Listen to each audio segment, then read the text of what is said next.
ಶ್ರೀರಂಗಪಟ್ಟಣದವರೆಗೆ ಸ್ವತಂತ್ರದ ಮಹಾಯಾತ್ರೆ. Hi friends, ಹಿಂದಿನ ಎಪಿಸೋಡ್ನಲ್ಲಿ ನಾವು ಮೈಸೂರು ರಾಜ್ಯದ ಒಂದು ಮಹತ್ವದ ತಿರುವನ್ನು ನೋಡಿದ್ದೇವೆ. ಹೇಗೆ ಸ್ವತಂತ್ರದ ಬಂಡಾಯ ಶುರುವಾಯಿತು, ಹೇಗೆ ವಿಜಯನಗರದ ಪ್ರಭಾವವನ್ನು ಕಡಿಮೆ ಮಾಡಲಾಯಿತು ಅನ್ನೋದನ್ನು ನೋಡಿದ್ದೇವೆ. ಇಂದಿನ ಈ ವಿಡಿಯೋದಲ್ಲಿ ಸ್ವತಂತ್ರ ಮೈಸೂರು ರಾಜ್ಯ ಹೇಗೆ ಉದಯವಾಯಿತು, ಯಾರ ಅವಧಿಯಲ್ಲಿ ಆಯಿತು, ಸ್ವತಂತ್ರದ ಹಾದಿ ಹೇಗಿತ್ತು, ಮೈಸೂರು ರಾಜ್ಯ ವಿಸ್ತರಣೆ ಆಗಿದ್ದು ಹೇಗೆ ಅನ್ನೋ ಬಗ್ಗೆ ಡೀಟೇಲ್ ಆಗಿ ನೋಡ್ತಾ ಹೋಗೋಣ. ಸ್ನೇಹಿತರೆ, ಪಲ್ಲವಿ ಪಯಣ ಚಾನಲ್ಗೆ ಹಾಗೂ ಮೈಸೂರು ರಾಜ್ಯವಂಶದ ಇತಿಹಾಸ ಸರಣಿಯ 5ನೇ ಎಪಿಸೋಡ್ಗೆ ನಿಮಗೆಲ್ಲ ಸ್ವಾಗತ.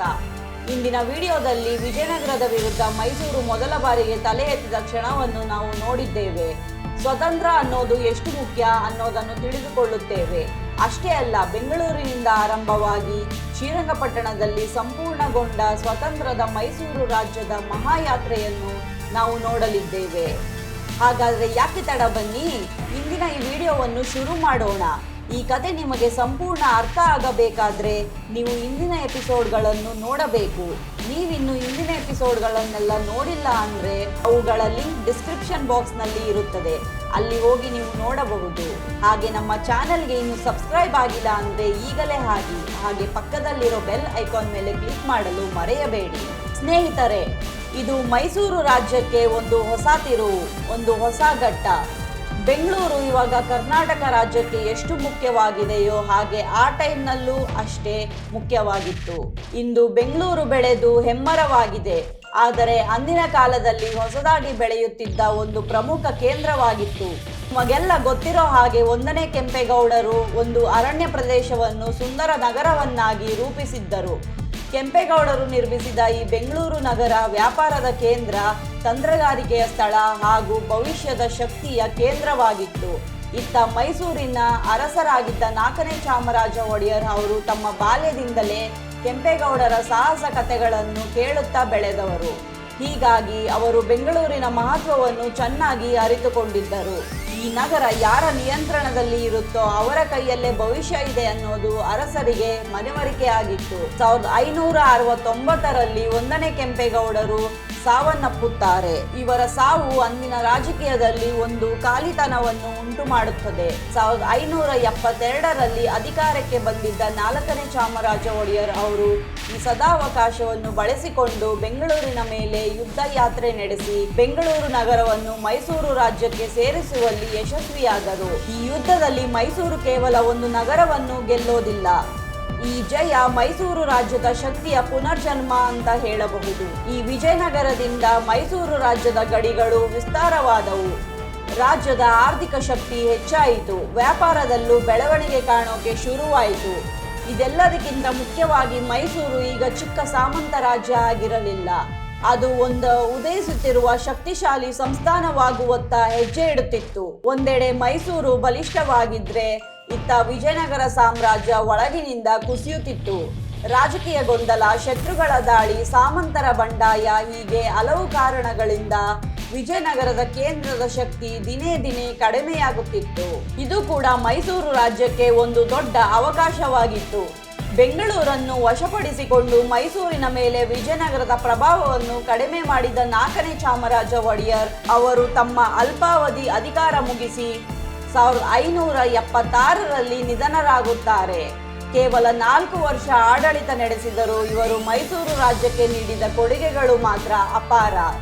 ರಾಜ್ಯ ವಿಸ್ತರಣೆ, ವಿಜಯನಗರ ಅಧಿಕಾರವನ್ನು ರಾಜ್ಯದಿಂದ ಹೊರಗೆ ಹಾಕಿದ್ದು, ಬೆಂಗಳೂರನ್ನು ರಾಜ್ಯಕ್ಕೆ ಸೇರಿಸಿದ್ದು, ಹೀಗೆ ಮಹತ್ವದ ನಿರ್ಧಾರಗಳನ್ನು ತೆಗೆದುಕೊಂಡರು.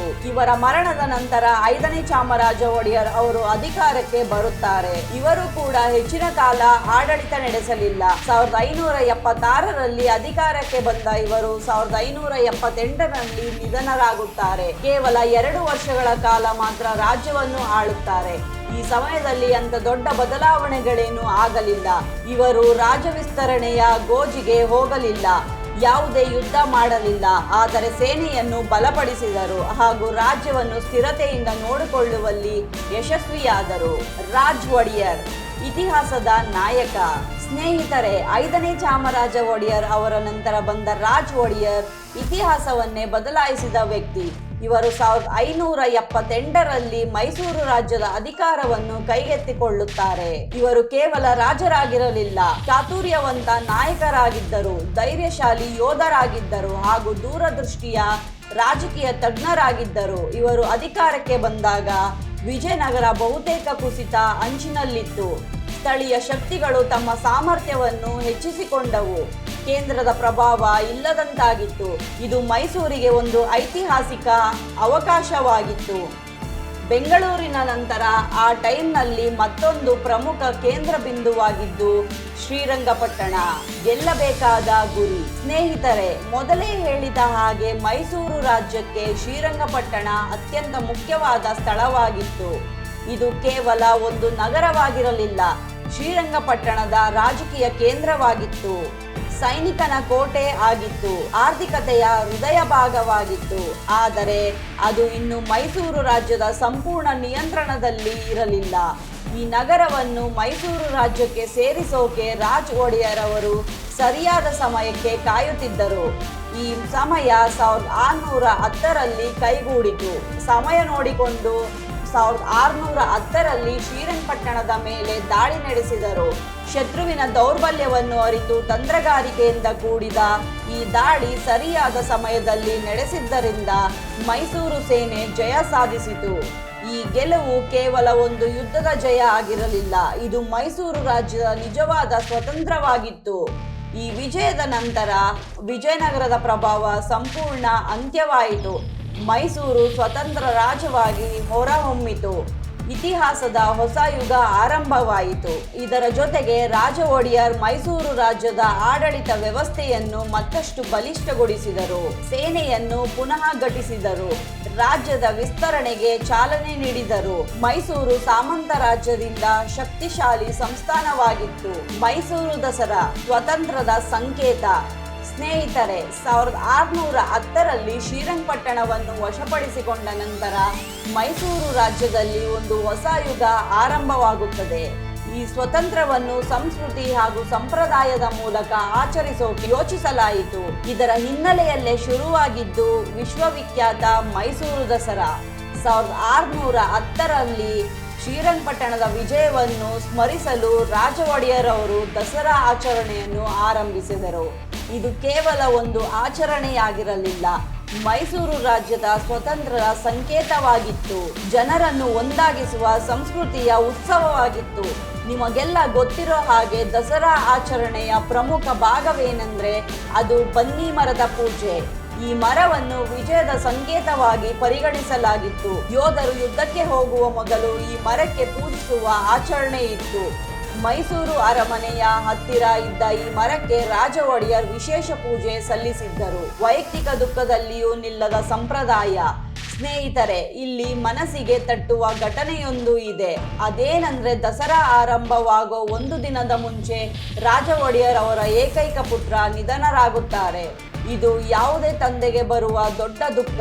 ಆದರೆ ರಾಜ ಒಡೆಯರ್ ಅವರು ಒಬ್ಬ ರಾಜರಾಗಿ ಮಹತ್ವದ ನಿರ್ಧಾರ ತೆಗೆದುಕೊಳ್ಳುತ್ತಾರೆ. ತಮ್ಮ ವೈಯಕ್ತಿಕ ದುಃಖವನ್ನು ಬದಿಗಿಟ್ಟು ರಾಜ್ಯದ ಸಂಪ್ರದಾಯ ನಿಲ್ಲಬಾರದು ಅಂತ ದಸರಾ ಆಚರಣೆಯನ್ನು ಮುಂದುವರಿಸೋಕೆ ಆದೇಶ ನೀಡುತ್ತಾರೆ.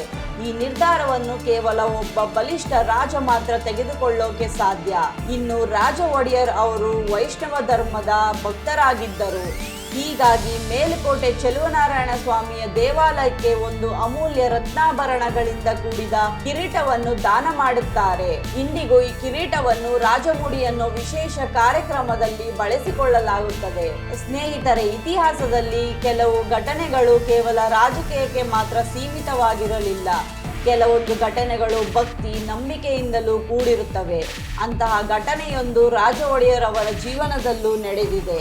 ಮೊದಲೇ ಹೇಳಿದ ಹಾಗೆ ವೈಷ್ಣವ ಧರ್ಮವನ್ನು ಪಾಲಿಸಿದ್ದ ರಾಜ ಒಡೆಯರ್ ಅವರು 1617ರ ಜೂನ್ 20ರಂದು ಚೆಲುವನಾರಾಯಣ ಸ್ವಾಮಿಯ ದೇವಾಲಯಕ್ಕೆ ತೆರಳುತ್ತಾರೆ. ದೇವಾಲಯದ ಗರ್ಭಗುಡಿಗೆ ಪ್ರವೇಶ ಮಾಡುತ್ತಾರೆ. ಕೆಲ ಕಥೆಗಳ ಪ್ರಕಾರ ಅವರು ದೇವರೊಂದಿಗೆ ಐಕ್ಯ ಹೊಂದಿದರು ಎನ್ನಲಾಗುತ್ತದೆ. ಆದರೆ ಗರ್ಭಗುಡಿಯಲ್ಲಿ ದೇಹ ತ್ಯಾಗ ಮಾಡಿದರು. ಇದು ಕೇವಲ ಒಂದು ಮರಣವಲ್ಲ, ಒಬ್ಬ ಭಕ್ತನ ಅಂತಿಮ ಸಮರ್ಪಣೆ ಅಂತ ಹೇಳಬಹುದು. ಸ್ನೇಹಿತರೆ, ಈ ಘಟನೆ ಕೇವಲ ಕಥೆಯಾಗಿ ಉಳಿಯಲಿಲ್ಲ. ಇಂದಿಗೂ ಚೆಲುವನಾರಾಯಣ ಸ್ವಾಮಿಯ ದೇವಾಲಯದ ಒಳಗೆ ರಾಜಮುಡಿಯರವರ ಭಕ್ತಿ ವಿಗ್ರಹವಿದೆ ಮತ್ತು ಮೈಸೂರು ಅರಮನೆ ಕೋಟೆಯೊಳಗಿನ ಲಕ್ಷ್ಮೀನಾರಾಯಣ ಸ್ವಾಮಿ ದೇವಾಲಯದಲ್ಲೂ ಅವರ ಮತ್ತೊಂದು ಪ್ರತಿಮೆ ಇದೆ. ನೋಡಿದ್ರಲ್ಲ ಸ್ನೇಹಿತರೆ, ಬೆಂಗಳೂರಿನಿಂದ ಪ್ರಾರಂಭವಾದ ಮೈಸೂರು ಶಕ್ತಿ ಶ್ರೀರಂಗಪಟ್ಟಣದಲ್ಲಿ ಗೆಲುವಿನಿಂದ ಬಲಿಷ್ಠವಾಯಿತು. ಹಾಗೆ ದಸರಾ ಮೂಲಕ ಸಂಸ್ಕೃತಿಯಾಗಿ ರೂಪುಗೊಂಡಿತು. ಬೆಂಗಳೂರು, ಶ್ರೀರಂಗಪಟ್ಟಣ ಹಾಗೆ ದಸರಾ ಹೀಗೆ ಮೂರು ಸೇರಿ ಮೈಸೂರು ತನ್ನ ಇತಿಹಾಸವನ್ನು ನಿರ್ಮಿಸಿತು. ಸ್ನೇಹಿತರೆ, ಇದಾಗಿತ್ತು ಇಂದಿನ ಸರಣಿಯ ವಿಶೇಷ. ಮುಂದಿನ ಸಂಚಿಕೆಯಲ್ಲಿ ಮೈಸೂರು ಹೇಗೆ ಸಾಮ್ರಾಜ್ಯವಾಗಿ ಬೆಳೆಯಿತು, ನಂತರ ಬಂದ ರಾಜರು ಹೇಗೆ ಆಡಳಿತ ನಡೆಸಿದರು ಅನ್ನೋದನ್ನು ನೋಡೋಣ. ರಾಜರು ಬರುತ್ತಾರೆ, ಹೋಗುತ್ತಾರೆ, ಆದರೆ ತಮ್ಮ ಧೈರ್ಯ ಹಾಗೂ ಭಕ್ತಿಯಿಂದ ಮಾತ್ರ ಕೆಲವರು ಇತಿಹಾಸದಲ್ಲಿ ಶಾಶ್ವತರಾಗುತ್ತಾರೆ ಅಂತ ಹೇಳ್ತಾ ಮುಂದಿನ ಸರಣಿ ವಿಡಿಯೋದಲ್ಲಿ ಭೇಟಿಯಾಗ್ತೀವಿ. ಧನ್ಯವಾದಗಳು.